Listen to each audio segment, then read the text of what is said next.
Now you're in for a real treat today because I'm going to take you on a castle crawl because this area is rich in the very best of Welsh castles.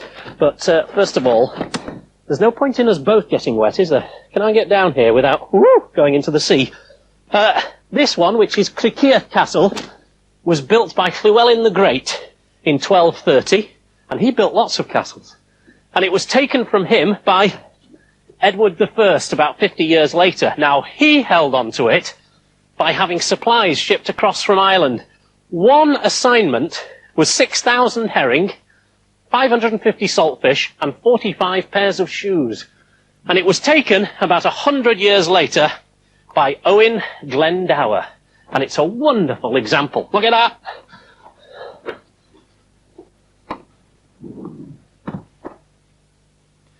And this is castle number 2, the magnificent Harlech Castle, built by Edward I, not long after he took Llewyn Castle. 950 men put that together, and it was part of 3 castles known as the Iron Grid, scaring off all the people of Snowdonia. They were Harlech, Carnarvon, and Conway, and it was a sort of threat to say, don't mess with us.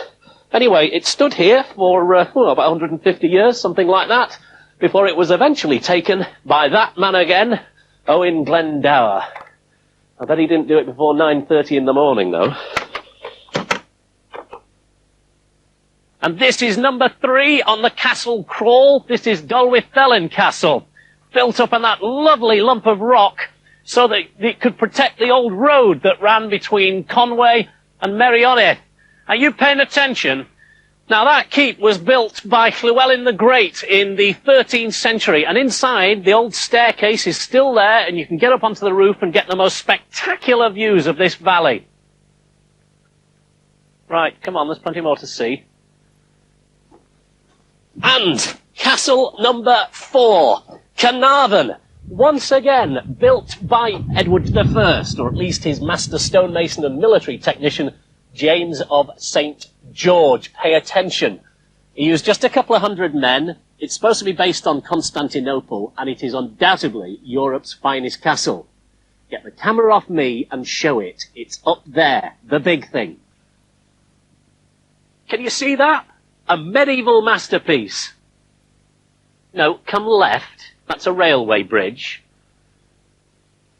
Now that is a medieval masterpiece. It's the last one of the 5 castles we're looking at, and that is Conway Castle. 8 perfectly proportioned turrets. As you can see the workmen up there, they're still working on it.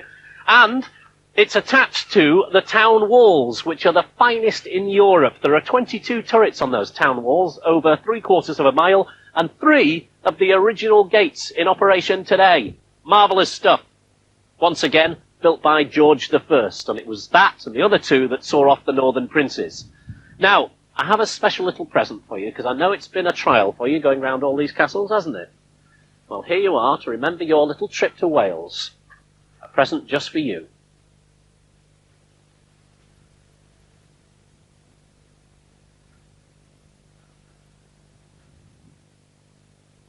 The mist pouring in over the mountains and slate as far as you can see, over all of the hills, in the valleys, and in these slate wagons. Beautiful slate, ready for roofing. This is Llewyn Slate Cavern. And over there is the Deep Cavern, and we're going to go right down it. Now, it's still an active cavern. They're working in here, so no going anywhere near any red flags, okay? Ooh! And that's how they blow up the mountain. Slowly but surely, arriving at our destination. Thank you very much, Desmond. Well, here we are. We're a couple of 100 feet underground, and this is the beginning of the tour in the deep mine. This, the whole theme of the tour is a 14-year-old lad starting here and going off through his working life and bits to do with the village and everything else. So you have to imagine I'm a 14-year-old starting work, all right? Well, use your imagination. Come on.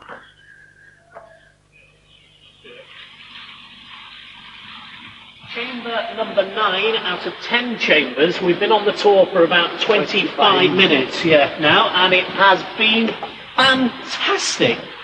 The commentary from the 14-year-old lad as he leads you through his career, the music that's used and the beautiful lighting within the cabins is just so special, and really a fabulous tribute to the lads who work down here. That's right. It brings a lump to your throat.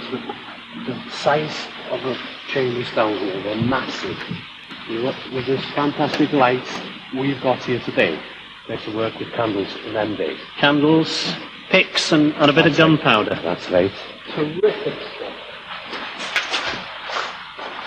All I can say is, man, woman, or child, come and see this tour, because it's beautifully moving and well worth the effort. We'll finish it off.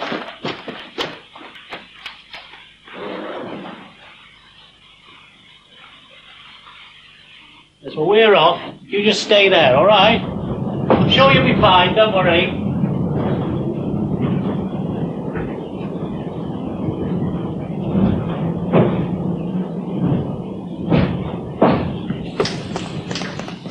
If I was to say to you, I'm 1 and you're 6, what would that mean?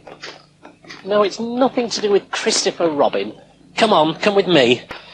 Think about it. I'm 1 and you're 6. No, it's not 7.5 pence either. This is Port Berrien. You can probably hear they're rebuilding it at the moment, ready for the summer. And this is the wild and wonderful idea of a man called Sir Clough Williams Ellis. And he built it all between 1925 and 1972. And it's basically a little Italianate village in the Llyn Peninsula. 50 buildings, some of which he saved because they were being pulled down elsewhere. And he pulled it all together here. It's absolutely insane and twice as wonderful. Give yourself a wipe. Yeah. Now you see, the 1 and 6 was because the prisoner was number 6 and number 1 lived somewhere up there, I think. And they made the Prisoner series here. Do you remember? And do you remember those big bouncing balls that used to chase him across the beach? Well, this is the beach, and a stunning beach it is too. And that's where they went running across. Fantastic. He was some geezer, was Clough. I like him. And talking of things potty,